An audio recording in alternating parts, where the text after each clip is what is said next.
boys. Okay, here we go. Recording. Let me get my little... Ooh, yes. We call this in the biz ambiance. That's French for vibes.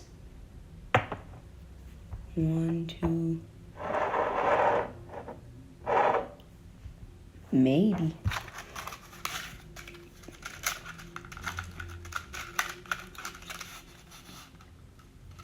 Good grief.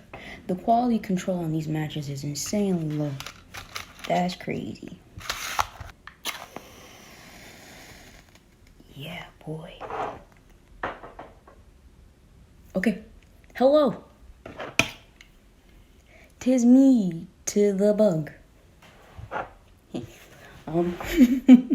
I am back. This time with Q&Gay part 2. So a couple of days ago on Instagram, I asked the studio audience if they would be so kind as to send in questions for another Q&Gay, and I got a couple. Okay, question 1. I feel like you shouldn't get to see what I'm looking at. Peppa, do your thing. Yeah. Okay, question 1. You gonna eat your burger? Yeah, I ate it. Next, same person. When are you launching Patreon? I just started a Patreon. I only have one tier. It's $3 a month, and that will get you a new demo every month. I think it'll be cool. It is like an incentive for me to keep writing songs so I don't run out of demos. If you would like to support me at all, I greatly appreciate it. You absolutely don't have to. You really can just share my songs, share my videos, just like, comment. Why is there a leaf? Next question. Work, worm, or worm? Wait, work, worm, or worm? And then the next question, same person, says worm with an asterisk. Worm, worm, worm. Worm, worm, worm, worm. Worm. I'm gonna say worm. Oh, it sounds so... It's like in here. It's like how French people talk. French people talk like Kermit the Frog. It's like, Kermit the Frog here. Is she sweet? No, I don't speak French. What French do I know? C'est moi, le crayon. Next question. How embarrassing for me. This question is sexiest bug? Absolutely not the roach. Absolutely not the house centipede. Ladybugs aren't really sexy. Worms aren't bugs.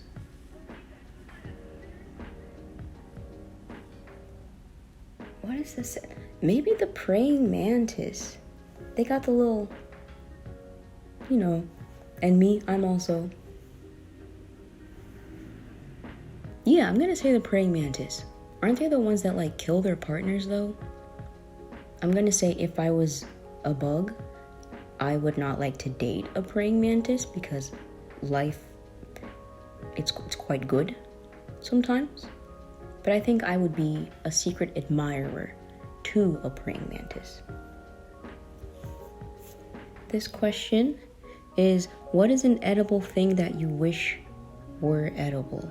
Shouldn't it be, what is an edible thing that you wish was edible, that you wish were? I mean, the question's from my sister, and she was an English major, so I'm gonna let her have that.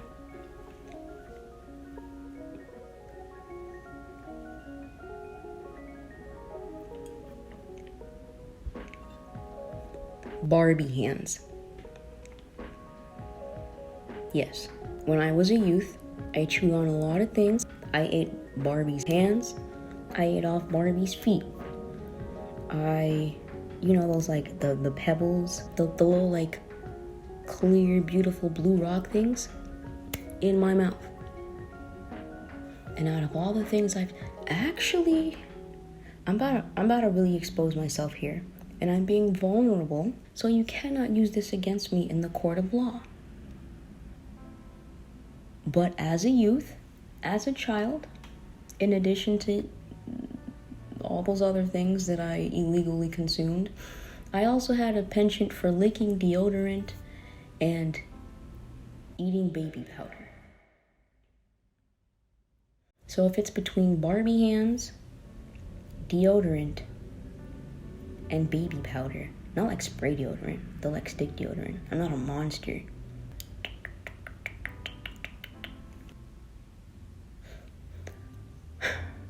I'm gonna say deodorant. It had a nice, I haven't had it in many years. Please, again, I'm not a monster. And you can't judge a child. From what I recall, deodorant had a nice twang to it. Anyway, let's move on. I've exposed myself enough. What inspired the Peppa Pig line? Ooh, I think this is a good question. So basically, I love Peppa Pig. Peppa Pig is, quite frankly, my Lord and Savior. She is a god amongst men. So it's Peppa Pig so big and brave, you stomp in a puddle, you cry in the rain. So Peppa Pig so big and brave is based off of my high school cross-country experience. So when I was a junior in high school, I did cross-country. I am not athletic. I do not run. I was like second to last in every race, in every practice. Is this the guy? This is the fucking leaf from earlier. I'm gonna throw it away.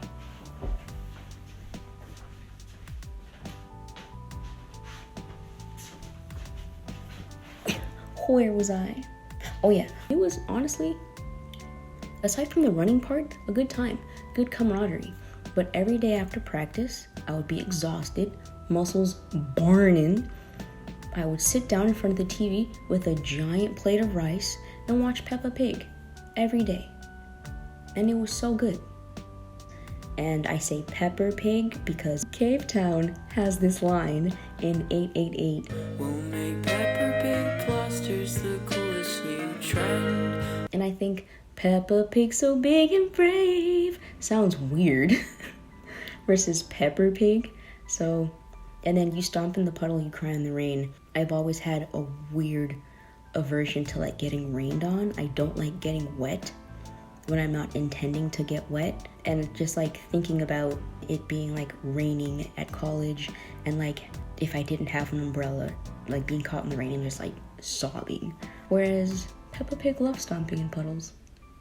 Couldn't be me, but I love that for her, quite frankly. Yes.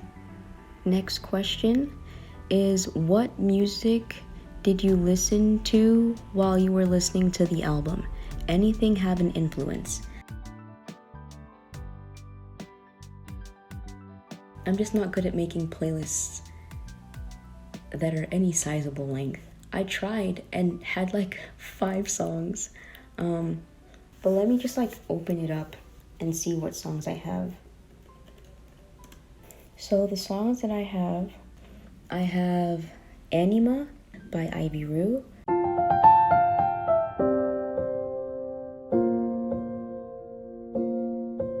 That song specifically inspired the piano line in Maybe I'm Asleep.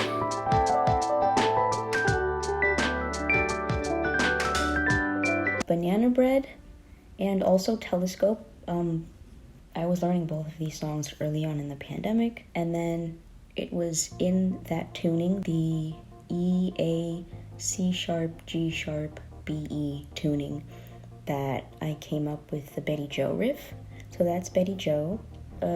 Manta Rays by Chloe Moriando. She has a line in it where she says, I never knew manta rays were so big till I got high and tried to Google it. And so that inspired my line. Manta rays in motion, they're so big, and you're so teeny tiny. I have Dying for the American Dream by me. Yeah, I released this song like February 2020.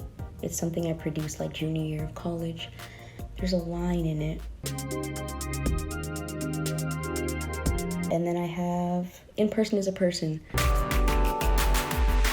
So I pulled that from that song. I will put a link to the playlist in the description if you're interested in just hearing what those songs sounded like. Again, it's not much of a playlist. Favorite Philly musicians. The question doesn't really specify favorite in what way. First up is Suge Daniels. She is a ukulele singer-songwriter from Delaware, now based in Philly. I played my first show with her last year at Tralf. Every time I see her play live, she has like a different setup, which I can commend because I can't do that. I need consistency, baby. I'd have to say David Juro is up there. He did the drums for Betty Joe and for my version of You. We just recorded that in my basement and it was just like super nice, super chill. I absolutely had a blast. Squiggler, a good way to lose all your dopamine. It fucking hits. It slaps. I'll put a link in the description to that absolute banger because good grief. Best Bear, they just released an album called When that I will link in the description. They have like absolutely wonderful vibes. They also have this like cardboard cutout of a bear because they're Best Bear, and it's just so cute because it's just a large like life-size brown bear or whatever just chilling at the back of the stage when they play. It's so cute. Long Friend, Time Friend, they are so lovely, so wonderful. Is it pop punk? I don't know genres. If you ever like go to one of the shows and like can check out a shirt, it's so cute. There's just like a little frog, and then on the back is the same frog again, but like with a skateboard or something, just like looking far too cool for school.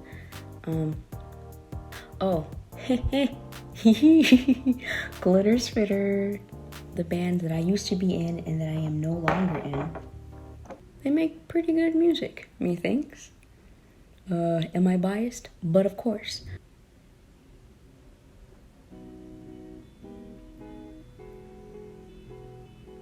I think that's all I can think of for now. Okay, I think there's just one question left. That question is, which song are you most proud of on the new album and what does your shirt say? I'm gonna be honest with you, I have no clue what shirt I was wearing when I asked for questions, but as for the song I'm most proud of on the EP, that's a difficult question. I can say the song that I'm most surprised that people like is Maybe I'm Asleep. I mean, granted, that breakdown is flames. I kind of was embarrassed of Maybe I'm Asleep. Just because it's very similar to First Grade, but I feel like First Grade just has a lot more going on, just like bits and bobs that I added, and Maybe I'm Asleep is just kind of like chill vibes, pretty straight to the point. Kind of feels like a music box. I don't know, compared to the other stuff on the EP, I felt kind of maybe wasn't on par, but people seem to really like it, so I'm surprised at that. I think production-wise, I'm the most proud of Cold in the Summer, just because, I don't know, I think I really went for it. I was like posting at the time that I was producing it like, holy hell, this is like, I think my favorite song I've produced to date. It's kind of like bedroom hyper pop.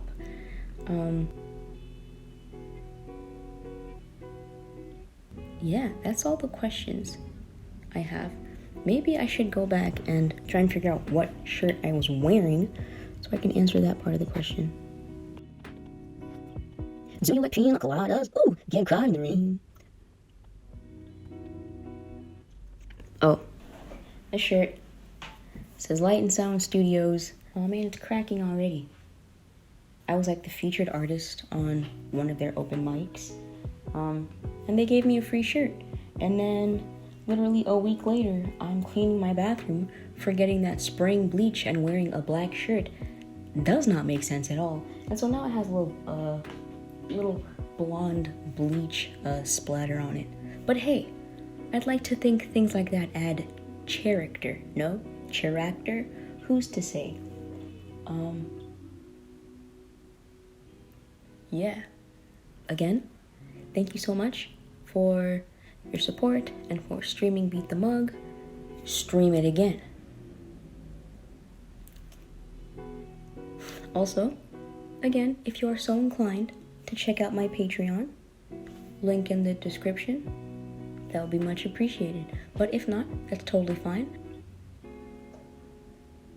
Yes. Oh, wait, let me show you my babies. I've got this Echeveria Allegra thing that like a coworker just handed to me because he didn't want it. But like, it's so beautiful. Its head got way too big for its neck. That's probably on me for not like spinning it towards the light. But like, it got pregnant and now there's a little baby growing from the rump, which is super cute. I don't know what's gonna happen to this part, if it's just gonna die or keep growing or what. But it's just like, look at this. That's like phenomenal texture work right here. If you check my Instagram highlights, you will see that at one point I planted about like 5 different pots of pomegranate seeds. I accidentally let all of them die because I thought they already died, but they didn't. I killed them with my negligence, but I kept watering this one just on the off chance that it was alive, and it was. So, this is, if anyone knows plants and they can tell me why there's like the red stuff on my leaves, I'd much appreciate it, because this is why I thought it was dying. But it's got like new leaves up here, some new one right there. Yeah, so maybe in about 3 to 5 years I will have my own pomegranate. What do you gain from that? Let me show you my small army of avocado seeds without doxing myself. Check it. 1, 2, 3. This one is just like steeped in algae. Every time I like clean the mason jar, the algae comes back. Well, like, I read that it doesn't hurt it. But look, you've got so much root. So beautiful. You're beautiful. Ooh. Yeah.